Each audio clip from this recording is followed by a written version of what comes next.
The HOA president called the cops on me for trespassing in my own backyard. Big mistake. She had no idea I'm the municipal judge who could shut down her entire corrupt operation with one signature. There I was, 9:17 on a Saturday morning, sweat dripping down my back as I wrestled with a fence post in the Texas heat. The metallic clang of my post hole digger echoed through the neighborhood when suddenly, whoop whoop, police sirens shattered the morning calm.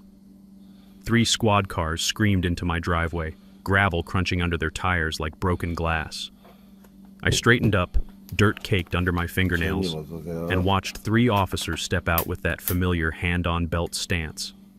Behind them, HOA President Cordelia Blackthorne stood smugly by her white Lexus, arms crossed, practically vibrating with satisfaction. What she didn't know? For 6 months, I'd been building a federal fraud case against her, and her little power trip just became Exhibit A. What would you do if someone weaponized the police against you in your own yard? And where are you watching from? Drop your state below. I'll tell you if your HOA laws are as broken as ours were. Let me back up and tell you how I ended up in this mess. My name's Harrison Webb, and I've been a municipal judge for 20 years. After my divorce finalized last spring, I needed a fresh start. Somewhere quiet to rebuild my life and maybe rediscover that woodworking hobby I'd abandoned during my marriage. Maplewood Estates seemed perfect. A peaceful suburb of 147 homes outside Riverside County, where the morning air carried the sweet scent of jasmine and the sound of kids actually playing outside. The house I bought had this gorgeous corner lot with a massive backyard, perfect for the workshop I'd been dreaming about.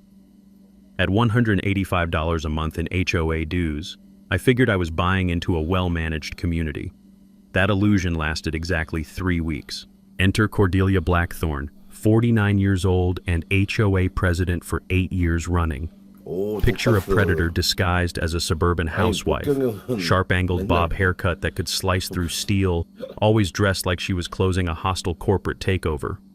Her white Lexus SUV gleamed like a weapon, and she had this unnerving habit of appearing whenever you least expected it, like a well-dressed vulture circling fresh roadkill. Cordelia wielded words like sweetie and hun, the way assassins use poison. Sweet on the surface, deadly underneath. Her excessive floral perfume announced her presence from 3 houses away, mixing sickeningly with the smell of fear that seemed to follow her around the neighborhood. My introduction to Cordelia's reign of terror began with vandalism. Some kid with a baseball bat had turned my mailbox into abstract art, so I did what any reasonable homeowner would do. Bought an identical replacement and installed it. Same design, same height, same everything. The hardware store receipt was still warm in my wallet when I heard it, the distinctive thud of certified mail hitting my front porch like a legal grenade. The thick manila envelope crackled ominously as I tore it open. Inside was a violation notice that would have been laughable if it weren't so audacious. Unapproved exterior modifications, with a $150 fine escalating $50 daily until I attended a compliance hearing. Here's where my judicial training kicked in. This document had more holes than Swiss cheese. I pulled out the HOA's CC&Rs and searched every page for mailbox replacement procedures. Nothing. Zero. Nada. A walk around the neighborhood revealed the smoking gun. Dozens of identical mailboxes, many clearly newer than mine, with 0 violation notices. I started photographing everything, building a case file that would make any prosecutor proud. That's when Marcus from house number 47 wandered over, cold beer sweating in the afternoon heat. "Let me guess," he said with a bitter laugh. "Cordelia's marked you for destruction?" Marcus was an electrician who understood both circuitry and neighborhood politics. His horror stories about solar panel harassment, despite having every permit imaginable, painted a clear picture. Then there was Mrs. Chen at number 23, fined for excessive garden decorations, because she dared display 3 ceramic gnomes in her own flower bed. The pattern crystallized like ice forming on glass. Cordelia systematically targeted newer residents, professionals, anyone who threatened her iron grip on power. My 20 years of judicial experience screamed one thing: follow the money. As a homeowner, I had legal rights to HOA financial records. I submitted a formal written request, properly documented and certified. Cordelia's response? Delays, excuses, and bureaucratic stonewalling that would make a DMV clerk proud. Our first confrontation took place in the HOA office. A converted bedroom 어쩌다가 reeking 한 of 번씩 cheap 가는 건 pine-scented 좋은데 air freshener trying to mask something 매번은 rotten 가기 힘들 underneath. 것 같아. Cordelia sat behind an oversized particle board desk with peeling laminate edges, the kind of bargain basement power display that screamed desperation. She made me wait 23 minutes. I timed it. Instead of getting frustrated, I photographed the posted budget numbers and documented the community center's shabby condition. For a place collecting nearly $400,000 annually, it looked like a hurricane had redecorated it. When Her Majesty finally granted me an audience, her greeting dripped with condescension. Judge Webb, is it? Well, here in Maplewood, we follow community standards, not courtroom rules, sweetie. The click of my pen taking notes seemed to set her teeth on edge more than any verbal response could have. That night, evidence photos spread across my kitchen table like a crime scene investigation. I realized this wasn't about mailboxes or community standards. This was about power, control, and almost certainly money. Lots of it. Cordelia Blackthorne had just picked a fight with the wrong judge. Time to show her how real justice works. 2 weeks later, I decided to install a privacy fence along my backyard perimeter. Nothing fancy, just a standard 6-foot cedar fence to create some workshop space where I could run power tools without bothering the neighbors. I filed the proper HOA application, paid the ridiculous $75 review fee, and settled in to wait for approval. 30 days came and went, then 40. Then 47 days of complete radio silence while my application sat in what Cordelia called careful review. Back in law school, I'd learned that bureaucratic delays are often the first weapon of petty tyrants, starve people of basic services until they give up or make mistakes. Saturday morning, I'd had enough waiting. I hired a professional surveyor who spent Friday afternoon marking my exact property boundaries with bright orange flags. The metallic ping of his GPS equipment echoed across the neighborhood as he worked, each measurement triple-checked and documented. My divorce lawyer had taught me something valuable. When dealing with hostile opponents, over-documentation isn't paranoia. It's survival. 7 a.m. Saturday, I started digging. The rhythmic chunk, chunk, chunk of my post-hole digger cut through the morning silence, mixing with the distant hum of Marcus's coffee grinder and the sweet aroma of cedar planks warming in the early sun. 3 neighbors wandered over to watch, Marcus with his steaming mug, Mrs., Chen with encouraging nods, and Earl from number 156 who offered to help carry lumber. That's when the white Lexus prowled around the corner like a predator that had been lying in wait. 9:17 a.m. I'll never forget the timestamp because I was checking my watch when Cordelia emerged from her SUV armed with a measuring tape and an expression that could freeze hell. She'd clearly been watching from her living room window, probably timing her attack for maximum disruption. "Stop right there," she commanded, her heels punching holes in my soft lawn as she marched across it. "This fence extends onto HOA common area." I straightened up, wiping sawdust from my hands, and calmly produced the surveyor's report. "Actually, Cordelia, every post is 6 inches inside my property line. GPS-verified coordinates are right here." Her manicured fingers snatched the documents, scanning them with the desperation of someone hoping reality would bend to her will. When that failed, she pulled out her own measuring tape, a cheap plastic thing from the dollar store that looked like it couldn't measure a coffee table accurately. "I don't care what your papers say," she snapped, her voice rising to a pitch that sent nearby birds fleeing. "The HOA has easement rights, and you're in violation of community aesthetics." Here's where my judicial training kicked in with a lesson every judge learns early. Let your opponents destroy themselves with their own words. Instead of arguing, I quietly pulled out my phone and started recording. "Ma'am, I have a valid survey, municipal permits, and I'm working within all regulations," I said calmly, keeping my voice level and professional. That's when Cordelia made the mistake that would haunt her for months. She walked 30 feet away, still trespassing on my property, and made a phone call loud enough for the entire zip code to hear. "Yes, I need police immediately," she barked, pacing like a caged wolf. "There's a man trespassing on HOA property, destroying community assets, and he refuses to leave when ordered." The irony was so thick you could cut it with my circular saw. She was calling the police about trespassing while literally trespassing on my lawn. Marcus nearly choked on his coffee. Mrs. Chen's mouth fell open. Earl muttered something about enemy tactics under his breath. I kept working, the steady rhythm of hammer on nail providing a soundtrack to Cordelia's public meltdown. Every swing was measured and deliberate, because 20 years on the bench had taught me that composure under fire is the ultimate power move. 12 minutes later, gravel crunched under heavy tires as 2 squad cars rolled up. 3 officers stepped out, led by Sergeant Rodriguez, whose intelligent eyes had assessed hundreds of domestic disputes in my courtroom over the years. Your Honor, Sergeant Rodriguez said, his eyebrows climbing toward his hairline. Didn't expect to see you here. The color drained from Cordelia's face like someone had yanked the plug on her confidence. Her mouth opened and closed silently, a perfect impression of a fish gasping for air. But here's the twist that made my entire week. Instead of backing down, Cordelia doubled down on stupid. I don't care if he's the Pope, she shrieked, completely losing whatever composure she'd been faking. He's violating HOA regulations and destroying community property. The officers exchanged looks that spoke volumes. Sergeant Rodriguez professionally reviewed my documentation. Survey, permits, property deed, the works. Everything checked out perfectly, because I'd learned long ago that preparation beats performance every single time. Ma'am, Rodriguez addressed Cordelia with barely concealed irritation. This gentleman has every legal right to build on his own property. There's no violation here, and frankly, you're the one trespassing right now. Cordelia's retreat was spectacular, a full tactical withdrawal disguised as righteous indignation. Well, the HOA still needs to approve aesthetics and materials, she huffed, clicking back to her Lexus like a broken robot. As the squad cars pulled away, Marcus wandered over with a grin that could power the neighborhood. Judge, she had absolutely no idea who she was messing with. That's when the pieces clicked into place. This wasn't about fence regulations or community standards. This was about intimidation, control, and probably money. Serious money. Cordelia had just shown me her entire playbook: harassment, false authorities, public humiliation. Too bad for her. I'd been studying bullies a lot longer than she'd been pretending to have power.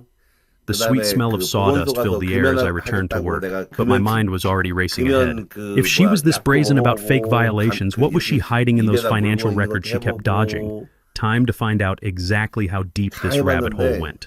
That fence incident lit a fire under me that burned hotter than Texas asphalt in July. The next morning, I submitted a formal written request for 3 years of HOA board meeting minutes, documents that, by state law, every homeowner has the right to review. Cordelia's response came faster than a pizza delivery: storage issues and digitization problems.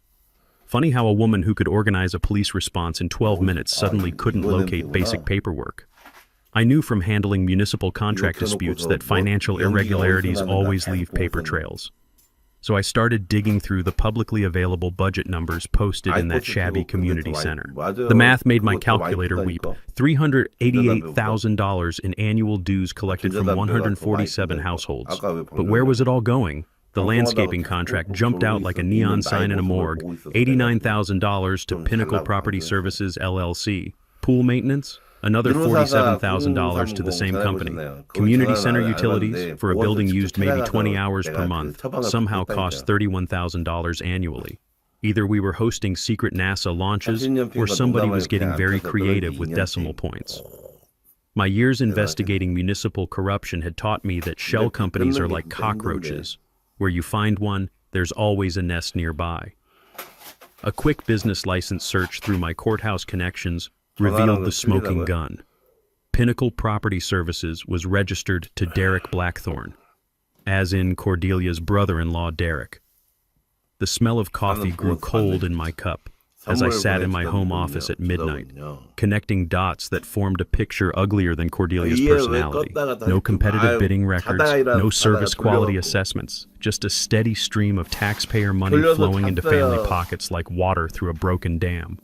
That's when Cordelia launched her counterattack. Monday morning brought the first violation notice: unapproved landscaping modifications for planting tomatoes in my backyard. Tuesday delivered excessive outdoor storage because I had a garden hose on a reel. Wednesday's special was architectural non-compliance for using a different doormat than my neighbors. Thursday's masterpiece accused me of parking violations for keeping my pickup truck in my own driveway. 4 violation notices in 1 week. Total fines, $800, escalating daily like compound interest on steroids. But Cordelia wasn't done flexing her imaginary muscles. Anonymous complaints started flooding the city building department about my perfectly legal fence. False noise complaints hit the police department claiming I was running power tools past 6 p.m. when I was actually inside watching Netflix. The neighborhood Facebook group exploded with passive-aggressive posts about difficult residents who don't respect community standards. Here's what 20 years of dealing with courtroom bullies had taught me. Document everything, stay calm, and let your enemies hang themselves with their own rope. While Cordelia was busy playing puppet master, I was building a case file that would make federal prosecutors salivate. Time-stamped photos of identical landscaping throughout the neighborhood, no violations issued, screenshots of social media harassment, all traceable to accounts connected to board members. Recordings of increasingly unhinged voicemails from Cordelia, including one where she threatened to make my life a living hell until I learned some respect. The smooth screen of my tablet grew warm under my fingers as I swiped through evidence photos each night, building a digital fortress of documentation. That's when community support started emerging like flowers after a wildfire. Marcus shared his own violation horror stories over beers on his back patio, $100 in fines for solar panels that had every permit imaginable. Mrs. Chen brought homemade cookies and whispered about other neighbors too scared to speak up.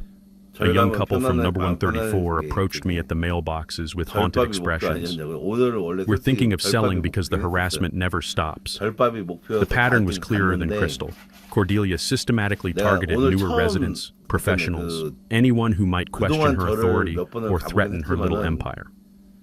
Then came the emergency board meeting. Cordelia called a special Thursday night session to discuss resident compliance issues. Code for how do we shut up the judge? Only 3 of the 5 board members showed up at the community center where the fluorescent lights buzzed like angry wasps overhead.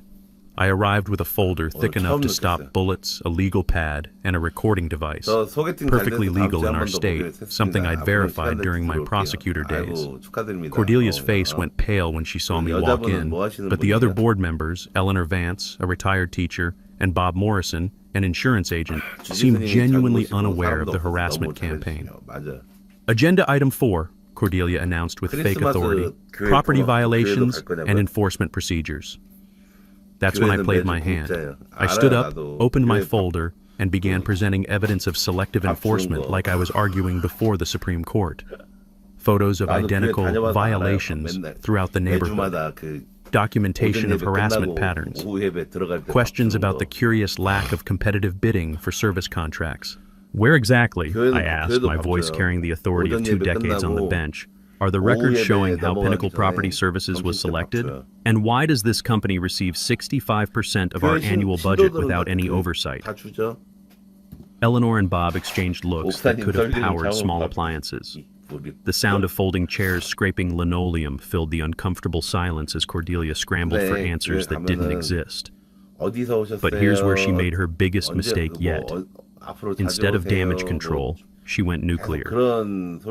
Judge Webb is intimidating board members with his position, she declared, her voice rising to dog whistle frequency. I call for a vote to restrict his meeting attendance based on conflict of interest. Bob Morrison's insurance training kicked in. He smelled liability from 3 counties away. Motion dies for lack of a second, he announced firmly. The meeting ended with the sound of papers rustling and chairs scraping. But the real fireworks were just beginning, because now I knew exactly how scared Cordelia was, and scared people make desperate mistakes. Time to see just how desperate she'd get. The morning after that disastrous board meeting, I woke up with the kind of clarity that comes from finally seeing your enemy's hand. Cordelia wasn't just corrupt. She was panicking, and panicked criminals make the kinds of mistakes that fill federal prosecutors' dreams. I spent the next week diving deep into state HOA oversight laws, digging through statute books that most people use as doorstops. What I found was a prosecutor's toolkit sharper than a surgeon's scalpel, powerful enforcement mechanisms, criminal penalties for embezzlement, and personal liability for board members who breach their fiduciary duties. My old colleague AD Patricia Valdez had built her reputation on white-collar crime. Time to give her an early Christmas present. The real breakthrough came when I requested HOA insurance records through my attorney contacts. Hidden in the maze of paperwork was pure gold. $23,000 in claims for landscaping damage that never actually occurred. The maintenance logs were fabricated, signatures forged, and the money had flowed straight into Pinnacle Property Services accounts like water finding its level. The gentle hum of my printer working overtime filled my home office as I copied evidence that would make Cordelia's world collapse faster than a house of cards in a hurricane. That's when she decided to go full nuclear. Thursday night, 10 p.m., maximum intimidation timing, a sheriff's deputy knocked on my door with papers that made my blood pressure spike. Cordelia had filed for a restraining order, claiming I was stalking board members and using my judicial position to intimidate innocent volunteers. The irony was so thick you could spread it on toast. A woman who'd been harassing me for months was now claiming to be the victim. But here's what really caught my attention. She'd hired expensive legal representation. The kind of high-end attorney who charges more per hour than most people make in a week. Where was an HOA president getting that kind of money? The hearing was scheduled in Riverside County to avoid my jurisdiction. Clever move, but not clever enough. Judge Patricia Henley was presiding, and I'd known Patty since law school when she'd helped me pass constitutional law with late-night study sessions fueled by terrible coffee and pure determination. Walking into that courtroom felt like coming home, except I was on the wrong side of the bench. The cold metal of the defendant's chair reminded me how different things looked from this angle, but 20 years of judicial experience had taught me that truth has a way of surfacing like oil on water. Cordelia's attorney, a sharp-dressed shark named Bradley Kensington, painted me as a rogue judge abusing his position to terrorize a volunteer community leader. He had charts, timelines, and enough dramatic flair to audition for Broadway. Too bad he didn't have facts. When my turn came, I methodically presented the harassment timeline, financial evidence, and documentation with the precision of a Swiss watchmaker. Each exhibit was labeled, cross-referenced, and backed up with sworn affidavits from neighbors who'd finally found the courage to speak truth to power. Judge Henley recognized a frivolous filing when she saw one, the kind of legal bullying that clogs up courts and wastes taxpayer money. She not only denied the restraining order but sanctioned Kensington for filing without merit, ordering Cordelia to pay my legal costs. The sound of that gavel falling was sweeter than church bells on Sunday morning. But victory in court was just the opening act. Back in Maplewood, community momentum was building like a thunderstorm on the horizon. Marcus had organized an informal neighborhood meeting at his house, where lawn chairs unfolded on his patio like battle formations. 12 residents showed up, more than had attended an HOA meeting in years. Mrs. Chen shared 5 years of violation notices totaling $3,400 in fines for imaginary infractions. The new family at number 89 showed photos of demanded landscaping changes that would have bankrupted a small nation. Retired veteran Earl revealed threats over his American flag display. Apparently, patriotism violated Cordelia's aesthetic standards. Everyone agreed. Cordelia had to go. That's when my master plan crystallized like ice forming on glass. I'd learned from prosecuting municipal corruption that you need 3 things to take down entrenched power: criminal charges, civil remedies, and public pressure. Attack from all angles simultaneously, and even the most arrogant criminals crumble. The criminal investigation would freeze HOA accounts pending audit. The civil lawsuit would recover stolen funds and damages. The recall election would give residents democratic control. It was beautiful in its simplicity, death by 1,000 legal cuts. But Cordelia's allies were finally showing themselves. Vice President Sandra Muller, who turned out to be Cordelia's real estate business partner, started damage control mode. Treasurer Frank Delacroix, Sandra's husband, suddenly claimed all the financial irregularities were just bookkeeping errors. The board secretary position had been mysteriously vacant for 8 months, leaving no paper trail of dissent. Only Bob Morrison appeared genuinely shocked by the corruption revelations, which told me everything I needed to know about the depth of this conspiracy. My garage became an investigation center that would make FBI agents jealous. Timelines taped to walls, photo arrays organized by violation type, financial spreadsheets cross-referencing every suspicious payment. The sound of staplers punching through thick document stacks became my evening soundtrack as the case file grew thicker than a phone book. That's when Cordelia made her final desperate play. Anonymous letters to the Judicial Review Board claiming I was abusing my position for personal vendettas. false complaints to the state bar about conflicts of interest, even vandalism of my fence, spray paint, and loosened boards that my security cameras caught Sandra Muller's teenage son red-handed. She was throwing everything at the wall, hoping something would stick. But desperation has a smell, and it was getting stronger every day. The trap was set, baited, and ready to spring. County Prosecutor Patricia was salivating over the evidence package. State regulatory agencies were preparing audits. Recall petitions were being printed. Everything was converging toward the upcoming annual HOA meeting, where Cordelia's reign of terror would finally meet its match: democracy, justice, and one very determined judge who'd had enough of petty tyrants. The only question left was whether she'd go down fighting or just go down. The breakthrough came at 2:47 a.m. on a Tuesday, when insomnia and righteous anger drove me back to the municipal archives. I'd been combing through the original HOA charter documents from 1987, looking for any leverage I might have missed. The musty smell of decades-old paper filled my nostrils as I turned yellowed pages under the harsh fluorescent lights of the county records office. That's when I found it, buried in Section 14. 3 of the original incorporation documents, written in the kind of legal language that makes normal people's eyes glaze over. Any board member convicted of fraud, embezzlement, or breach of fiduciary duty shall result in automatic dissolution of the entire board, with new elections required within 60 days under county oversight. My hands actually trembled as I read those words again. And again. The original developers had built in a nuclear option. One criminal conviction would trigger complete HOA restructure. It was like finding a hidden kill switch in the Death Star's plans. The beautiful part? Cordelia had no idea this clause existed.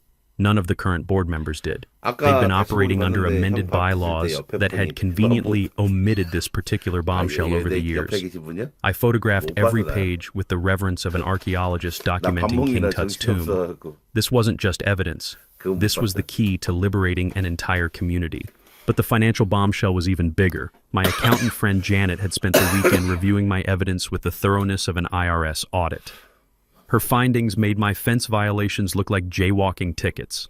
$127,000 in total embezzlement over 4 years, with money trails leading directly to Cordelia's personal accounts and property investments. The pattern showed criminal evolution, started with small overcharges, grew bolder with fake invoices, and eventually graduated to wholesale theft. Janet's analysis revealed something that made my prosecutor instincts sing. The embezzlement had accelerated dramatically over the past 18 months. Desperation, divorce proceedings, and a failing real estate market had turned Cordelia from a petty thief into a full-blown criminal enterprise. Sitting in my leather judicial chair that night, surrounded by evidence that could topple a government, I realized I held the nuclear option. One conviction would trigger complete dissolution. HOA insurance would cover resident reimbursements. Fraud victims would be protected. New elections would allow a complete community reset with proper oversight mechanisms. The smooth leather creaked under my weight as I leaned back, planning the endgame with the precision of a chess grandmaster. Every move from here would be calculated, documented, and devastating. What made this even sweeter was the intelligence network that had emerged like a resistance movement. Marcus's electrician contacts were revealing systematic overcharging for basic maintenance. Mrs. Chen's gardener friend had blown the whistle on landscaping invoice padding. Work never performed, but always billed. The pool company maintenance supervisor was ready to testify about fraudulent service claims that would make Tony Soprano blush. My phone buzzed constantly with new evidence tips, each message another nail in Cordelia's legal coffin. But the perfect storm was bigger than just my investigation. County Prosecutor Patricia Valdez was building her political career on cleaning up municipal corruption. A high-profile HOA case would be campaign gold.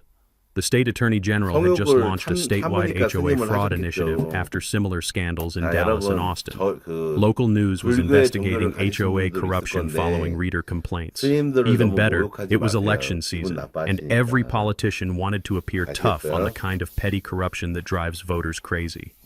The vulnerability I'd sensed in Cordelia was now crystal clear. Her recent divorce had left her financially stressed, her real estate business was drowning in a down market, and the HOA embezzlement had become her lifeline, funding her lifestyle, property investments, and probably that expensive attorney who'd just lost spectacularly in court. The desperation was getting stronger. I could smell it like smoke from a house fire. Increased perfume couldn't mask the chain smoking at board meetings, the trembling hands when she thought no one was looking, the way her voice cracked when delivering threats that used to sound authoritative. Everything was aligned like planets during a rare eclipse. Criminal evidence, civil remedies, regulatory oversight, media attention, and political pressure. Cordelia had built her little empire on a foundation of sand, and the tide was coming in fast. The original charter's dissolution clause was my ace in the hole, but I wouldn't need to play it yet. Sometimes the threat of total destruction is more powerful than the destruction itself. Time to see how she'd react when she realized her world was crumbling faster than a stale cookie. The morning after discovering that nuclear option in the charter, my dining room looked like a CIA operation planning the overthrow of a small country. Wall maps of the neighborhood showed violation patterns marked in different colored pushpins: red for harassment, blue for financial irregularities, yellow for selective enforcement. Financial flowcharts covered every surface, tracking money like bloodhounds following a scent trail. The sound of sticky notes being rearranged and markers squeaking across whiteboards became my morning symphony as I orchestrated the most satisfying takedown of my legal career. First, I assembled my team, not the Avengers, but close enough for neighborhood justice. Marcus brought electrical expertise and street credibility that money couldn't buy. Mrs. Chen provided historical knowledge and the moral authority that comes from surviving 87 years of life's battles. Patricia Valdez offered prosecutorial power and media connections that could turn local corruption into statewide headlines. Earl the veteran contributed organizational skills sharp enough to run a military campaign. Even Bob Morrison, the one honest board member, became our inside source. My strategy was beautifully simple: attack from 3 directions simultaneously, like a perfectly coordinated military operation. Criminal prosecution would freeze assets and establish legal precedent. Civil remedies would recover stolen funds and compensate victims.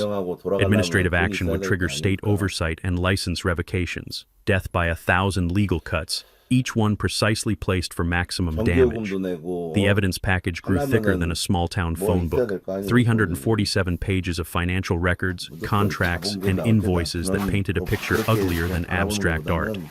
89 photos documenting selective enforcement that would make civil rights lawyers weep with joy. 23 audio recordings of harassment incidents, including Cordelia's threat to destroy anyone who challenges community standards. A timeline showing escalation patterns over 4 years that read like a criminal psychology textbook. The heavy cardboard of evidence boxes and metal rings of binders became familiar textures under my fingers as I organized enough documentation to convict a small army of white-collar criminals. Media strategy came next, because public pressure makes politicians move faster than caffeine makes hummingbirds fly. Channel 7 investigative reporter Jennifer Kim was already sniffing around HOA corruption stories. Apparently, reader complaints had been flooding in like spring rain.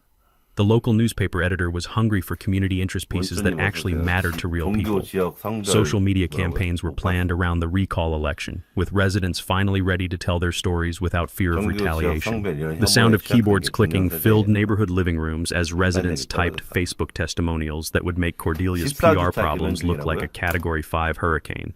But the financial forensics was where things got truly beautiful. My CPA friend Janet had traced fund diversions through a shell company network more complex than a NASA launch sequence. Bank records showed personal expenditures from HOA accounts, spa treatments, jewelry purchases, and restaurant bills that would feed a small village. Property records revealed Cordelia's unexplained real estate investments, funded entirely by money that should have been fixing our community. From my prosecutor days, I'd learned that financial records don't lie even when people do. They're like digital fingerprints at a crime scene, impossible to completely erase no matter how hard criminals try.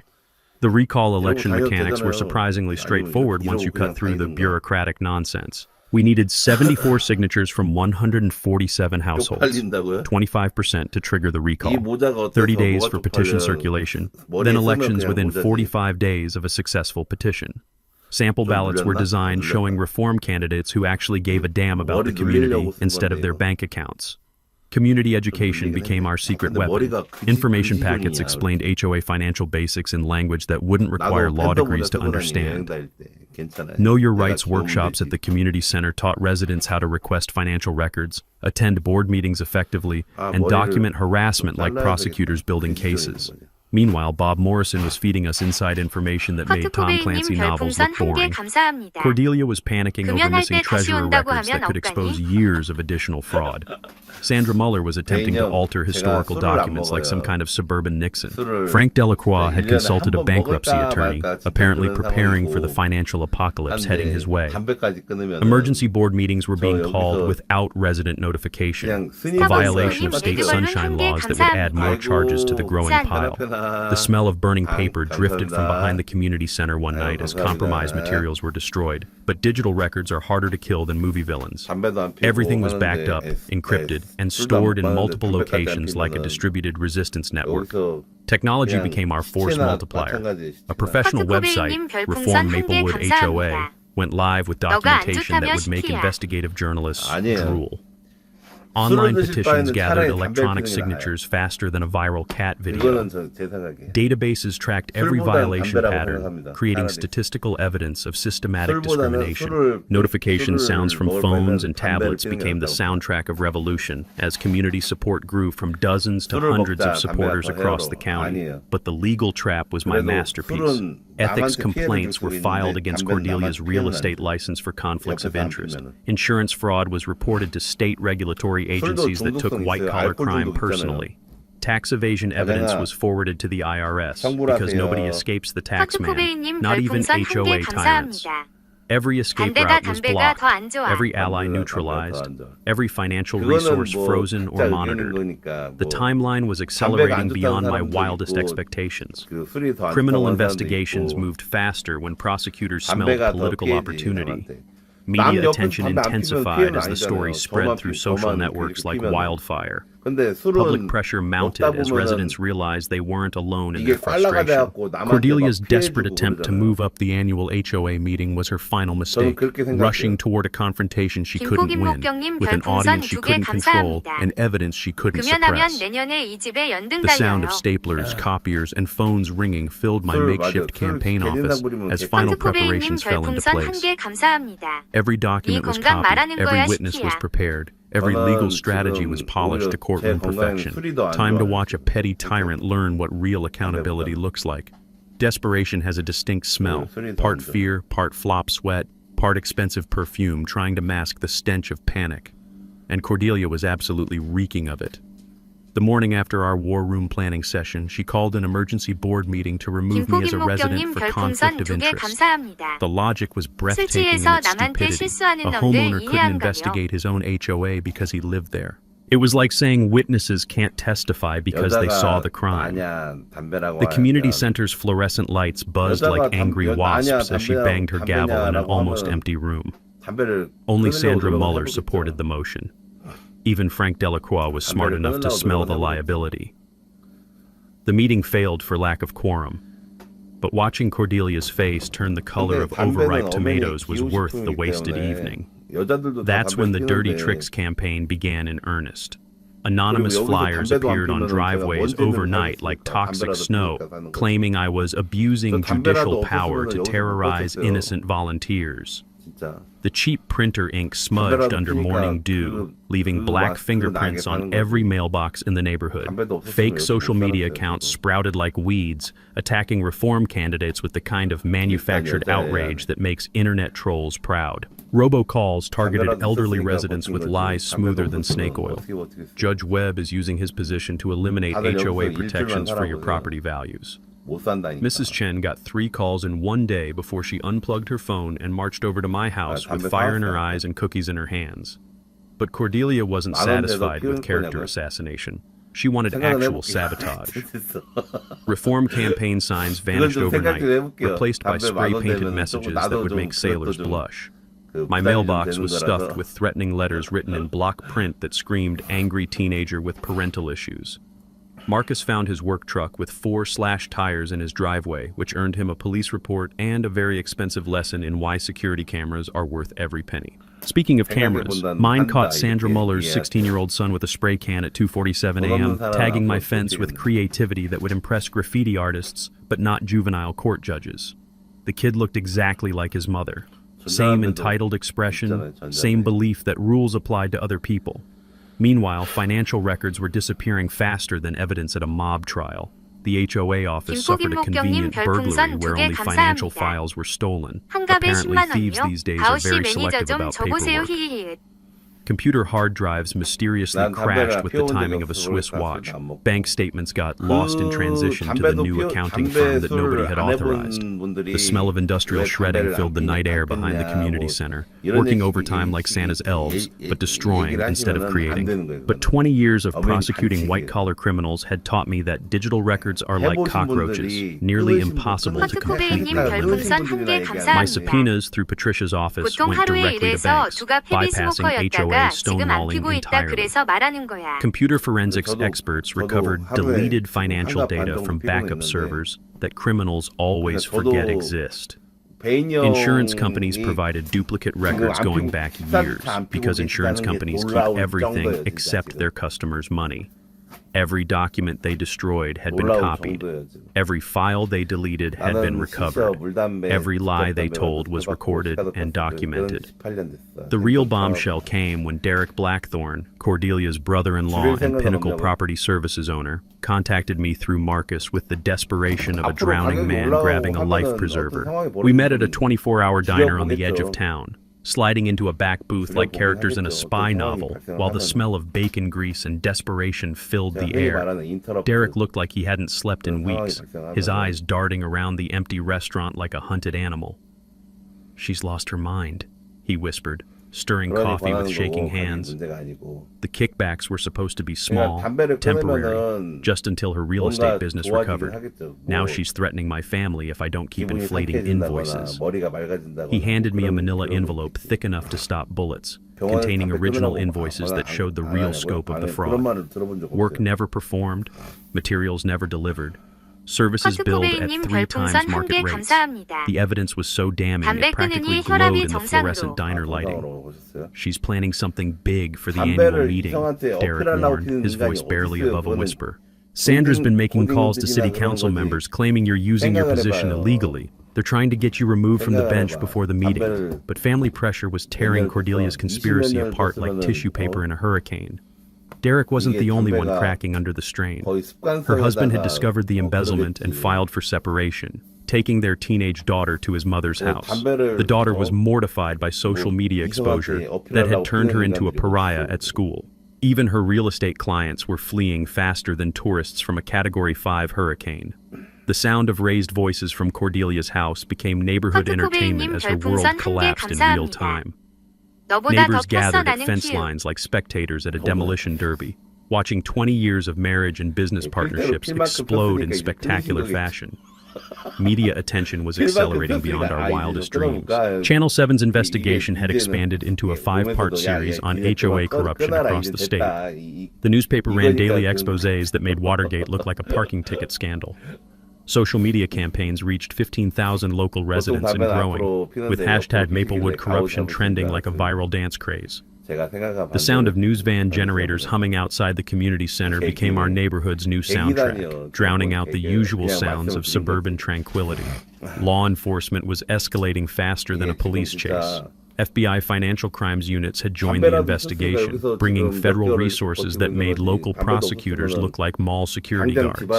Asset forfeiture warrants froze Cordelia's accounts with the efficiency of liquid nitrogen.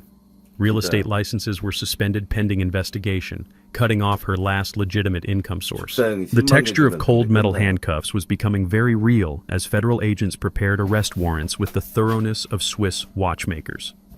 Community support reached critical mass as 89 residents signed recall petitions, well above the required threshold. Reform candidates filed for board positions with platforms focused on transparency, accountability, and basic human decency. The Take Back Our Community rally was planned for the weekend before the annual meeting, complete with grilled burgers and the kind of patriotic fervor that makes politicians nervous.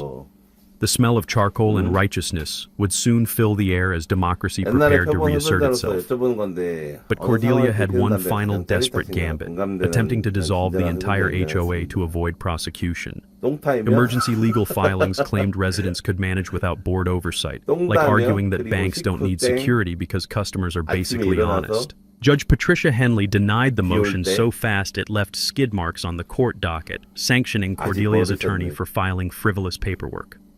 The evidence avalanche was reaching biblical proportions. Additional contractors came forward with kickback stories that would make organized crime jealous. Insurance fraud investigators found patterns of fake claims going back 6 years. Tax records showed unreported income that would make the IRS audit department positively giddy. The sound of my printer working overtime became the soundtrack of justice as evidence copies multiplied like rabbits in springtime. Everything was converging toward the annual meeting where Cordelia's reign of terror would finally meet its match. Democracy, transparency, and one very determined community that had finally found its voice. The only question left was whether she'd surrender gracefully or go down swinging like a cornered animal. My money was on cornered animal. The federal grand jury indictment came down like a hammer of justice on a Tuesday morning that would forever divide Maplewood's history into before and after. 14 counts of fraud, embezzlement, and conspiracy against Cordelia Blackthorne. State charges followed like dominoes falling. Insurance fraud, tax evasion, and breach of fiduciary duty. Her real estate license was revoked so fast it left digital skid marks on the state database. My phone buzzed constantly with news alerts that read like Christmas morning for justice enthusiasts. Cordelia's panic reached legendary proportions. She tried to flee jurisdiction with the grace of a wounded rhinoceros, getting caught at the airport with $47,000 in cash and a one-way ticket to the Cayman Islands. When that failed, she attempted to liquidate hidden assets that had already been frozen tighter than a politician's smile during election season. Her final gambit was begging residents for understanding and forgiveness in a rambling Facebook post that went viral for all the wrong reasons. The texture of smeared mascara and trembling hands became her new reality as the walls closed in faster than a trash compactor in a space opera. The media circus intensified beyond our wildest expectations. National news picked up the story as the perfect example of HOA corruption run amok. Suburban tyranny meets federal justice.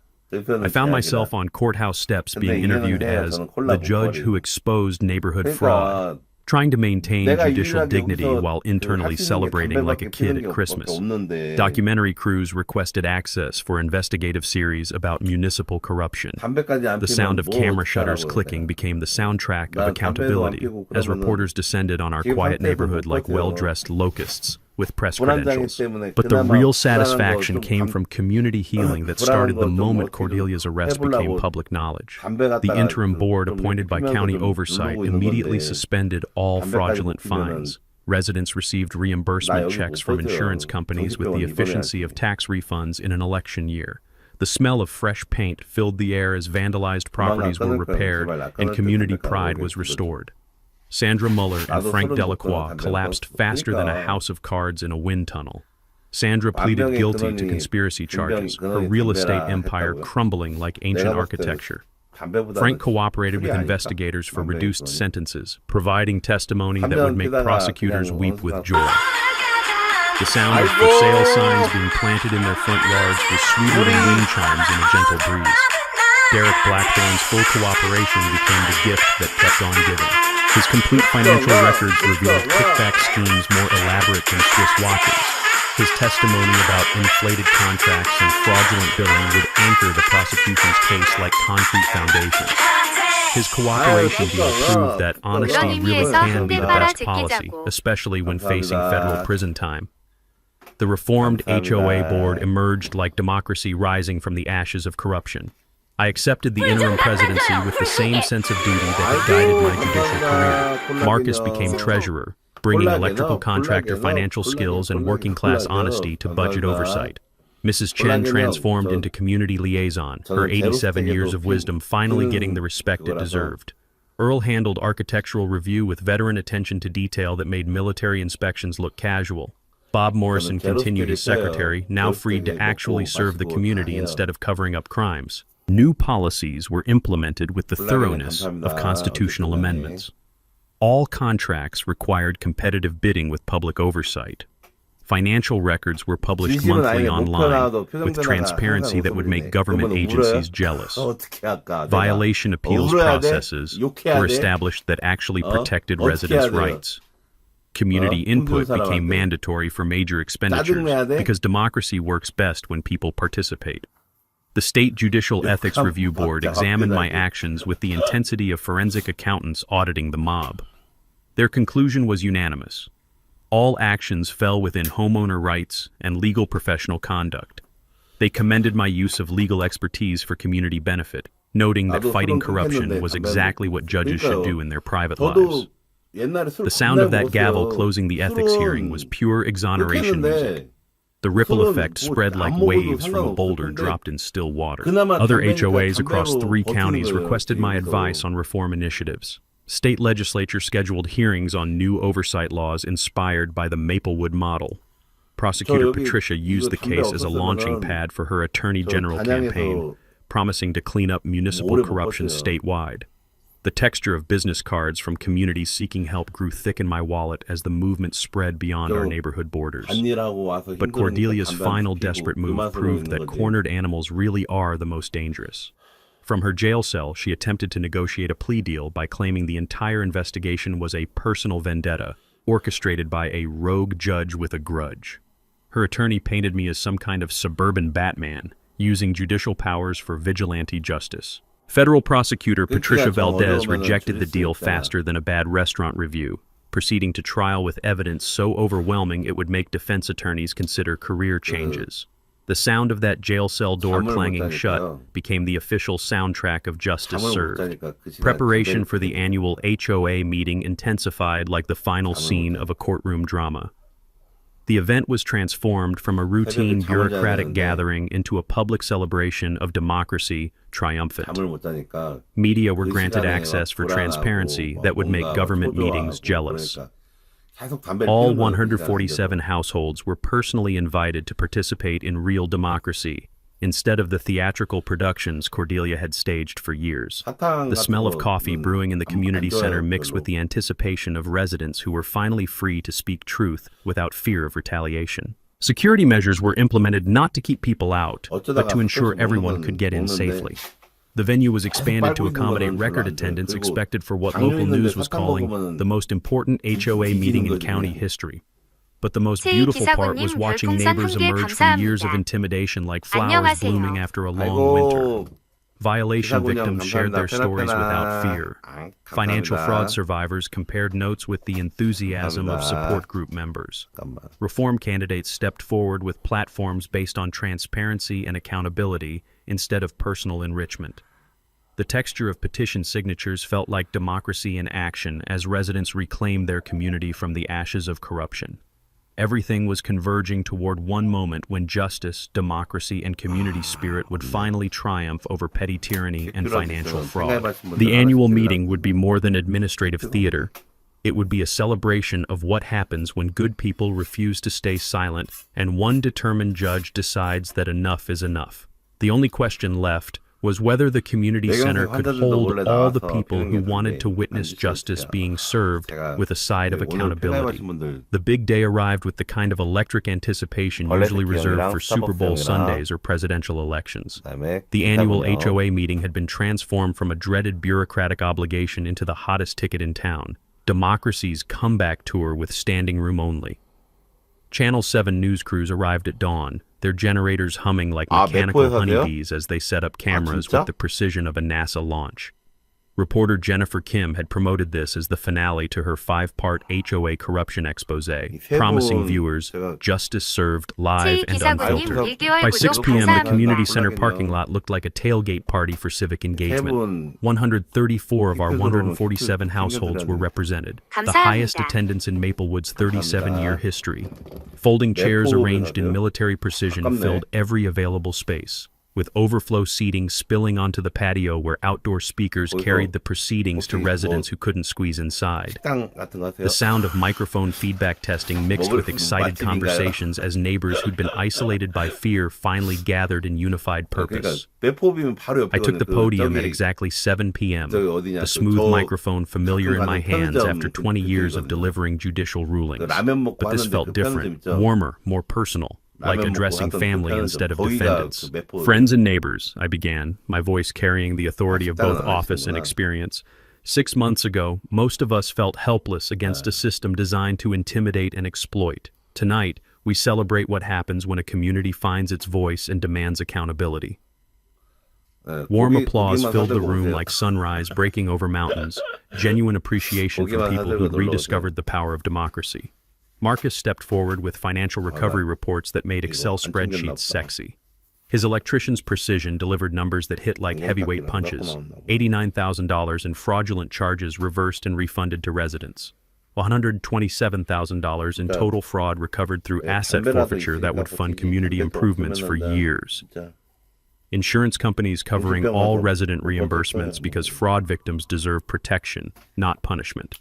The sound of surprised gasps and happy murmurs rippled through the crowd as residents realized they were holding actual settlement checks. Real money returned from the criminals who'd stolen it. But the evening's dramatic centerpiece came via live courthouse update from downtown, where Cordelia's fate was being decided by 12 jurors who'd heard enough evidence to convict a small army. Reporter Kim's phone buzzed at 7:47 p.m. with news that made the entire room hold its breath.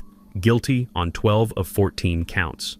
The sentencing was swift and satisfying: 4 years federal prison, $180,000 in restitution, and permanent revocation of her real estate license.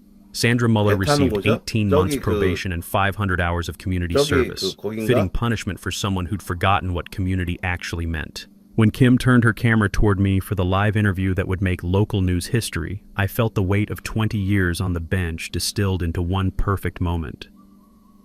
"Judge Webb," she asked, her voice carrying the gravity of investigative journalism at its finest, "what would you tell other communities facing HOA corruption?" I looked directly into that camera lens, knowing my words would reach thousands of residents trapped in their own HOA nightmares. Document everything, know your rights, never let bullies win through intimidation. And remember, democracy works when good people refuse to stay silent. The camera panned across cheering residents, capturing community unity that would make Norman Rockwell weep with patriotic pride. That's when I dropped the surprise that would cement this evening in neighborhood legend. The seized assets from Cordelia's criminal enterprise have created a community improvement fund totaling $45,000. Tonight, we vote on how to spend money stolen from us but returned by justice. The smell of celebration cake being wheeled in mixed with the sweet aroma of victory as residents realized their suffering had been transformed into community treasure. The vote was unanimous: playground renovation for families, pool repairs for everyone, and a memorial garden honoring the courage of residents who'd finally stood up to tyranny. Children's laughter echoed from outside where they were already playing, their voices the soundtrack of a neighborhood reborn. Recognition ceremonies followed like Academy Awards for civic heroes. Marcus received the Community Leadership Award for organizing resistance when resistance seemed impossible. Mrs. Chen was honored for community service that proved wisdom and courage have no expiration date. Earl's flag display was officially approved with a ceremony that made grown veterans weep with pride. The sound of children playing in the background provided the perfect soundtrack to normal neighborhood life, finally restored. The new board installation felt like a constitutional convention in miniature.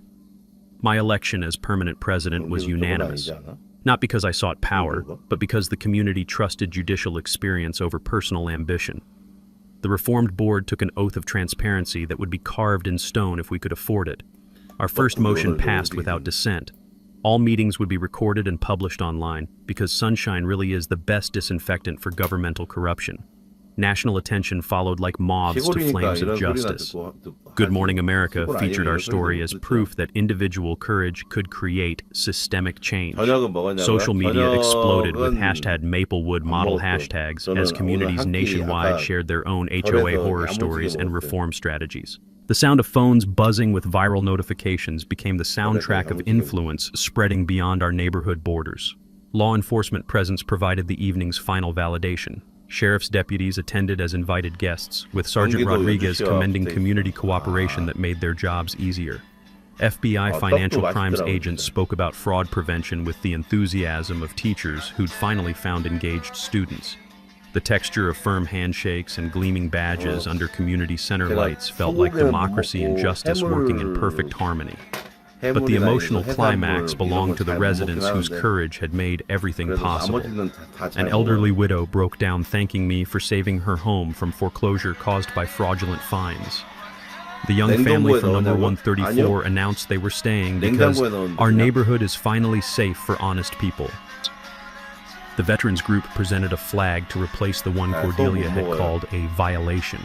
Patriotism officially restored to its rightful place. The sound of tissues rustling and emotional voices expressing gratitude filled the room like music from angels who'd finally witnessed justice served with a side of community healing. As the evening wound down and residents filed out with hope restored and democracy renewed, I realized this was what 20 years on the bench had been preparing me for. Not just dispensing justice from behind a desk, but helping an entire community reclaim its voice and its future. Sometimes the best rulings happen outside the courtroom. 6 months later, Maplewood Estates had transformed from a cautionary tale into a beacon of hope that attracted visitors like pilgrims seeking proof that justice really can prevail. Property values increased 12%, not because of artificial restrictions, but because people actually wanted to live in a community governed by transparency instead of tyranny. The sound of children's laughter echoed from our renovated playground every evening, their voices mixing with the gentle splash of families enjoying a pool that finally served the community instead of enriching criminals. 0 frivolous violations had been issued since the new board took office, and our appeals process sat unused, a monument to fair governance that made residents feel protected instead of persecuted. Mrs. Chen's expanded community garden bloomed with flowers that filled the evening air with fragrances sweeter than any perfume Cordelia had ever worn. Her ceramic gnome stood proudly among prize-winning tomatoes, silent sentinels proving that personal expression and community standards could coexist beautifully. My woodworking shop had evolved into the neighborhood's unofficial meeting place, where the smooth grain of sanded cedar under my fingers provided therapy for 20 years of courtroom stress. The workshop became a symbol of creativity and productivity, everything Cordelia's regime had tried to suppress in favor of conformity and control. The ripple effect continued spreading like seeds on fertile ground. 23 communities across 4 states had requested consultation on HOA reform, turning our local victory into a regional movement. The Maplewood Act passed through state legislature with bipartisan support, strengthening oversight mechanisms and establishing criminal penalties for board members who betrayed their fiduciary duties. Prosecutor Patricia Valdez won her Attorney General race in a landslide, campaigning on a platform of municipal corruption cleanup that resonated with voters tired of petty tyrants wielding imaginary power. Her victory proved that fighting for justice could be both morally right and politically smart. Individual courage really can create systemic change. One person willing to stand up can inspire entire communities to reclaim their voices and their futures. The Community Accountability Scholarship was announced at the local high school graduation ceremony, where the sound of applause for educational opportunity mixed with the sweet scent of possibility. $5,000 annually would support students studying law, public service, or any field dedicated to protecting communities from the kind of corruption we'd overcome. The scholarship honored every resident who'd found courage to speak truth to power, transforming their suffering into hope for future generations. Cordelia served 3 years in federal prison, where reportedly she worked in the law library helping inmates with appeals, perhaps learning what justice actually meant when you couldn't buy your way out of consequences. Her restitution payments continued under court supervision, every dollar a reminder that crime really doesn't pay in the long run. Her house sold to a young family with children who brought bicycle sounds and sidewalk chalk art to a street that had forgotten how to smile. Marcus's electrical business boomed as word spread about honest contractors who charged fair prices and delivered quality work. He employed 2 additional electricians from the neighborhood, proving that integrity could be both profitable and community building. The sound of power tools became the soundtrack of honest work rebuilding trust one job at a time. Mrs. Chen organized democracy and action workshops that attracted residents from across the county, her 87 years of wisdom finally receiving the platform it deserved. The smell of jasmine tea filled evening sessions where she taught civic participation with the passion of a civics teacher who actually cared about her students' futures. Earl's American flag flew proudly without fear of violation notices, while his memorial garden planning brought veterans together for healing that went deeper than landscaping. The soft texture of flag fabric fluttering in the breeze became a symbol of freedom that actually meant something in our community. But the most satisfying victory was watching our neighborhood return to what it should have been all along, a place where families could build lives without fear, where diversity was celebrated instead of punished, where community meant cooperation instead of competition. My phone rang one Tuesday morning with a familiar sound that made me smile. Another community in distress, this time from a mountain town dealing with water rights corruption, involving a management company that made Cordelia look like an amateur. Judge Webb, the caller said with desperation I recognized from my own experience 6 months earlier, we've heard about Maplewood. Can you help us too? The next adventure was calling, and I realized that fighting corruption had become more than a personal mission. It was a calling that combined my judicial experience with community service in ways that made both more meaningful. But tonight, sitting in my backyard workshop with the scent of cedar shavings and the distant sound of neighbors chatting over fences, I reflected on something that made all the effort worthwhile. Sometimes the system works exactly as designed, when good people refuse to stay silent and stand up for what's right. The community celebration continued in the background as another Tuesday evening painted our neighborhood in golden light, American flag waving gently in the breeze that carried the sounds of children playing and families living freely. That's what victory sounds like in real life. Not dramatic music or courtroom gavels, but the simple sounds of people being allowed to live with dignity in communities they can actually call home. What's your HOA horror story? Share it in the comments below. Your experience might help other communities find the courage to fight back against corruption and reclaim their neighborhoods. And if this story inspired you to believe that one person really can make a difference, hit that subscribe button and ring the notification bell for more stories where justice prevails over corruption, where communities triumph over tyranny, and where ordinary people discover they have extraordinary power when they refuse to stay silent. Because democracy works best when we all participate, and justice tastes sweetest when it's served with a side of community healing. Until next time, keep fighting the good fight. Your neighborhood is counting on you. From all of us here at HOA Stories, thanks so much for watching today's HOA Karen Meltdown. If you enjoyed seeing neighbors stand their ground and karma catch up, smash that like button, leave a comment with your thoughts, and subscribe so you won't miss the next HOA drama we bring you.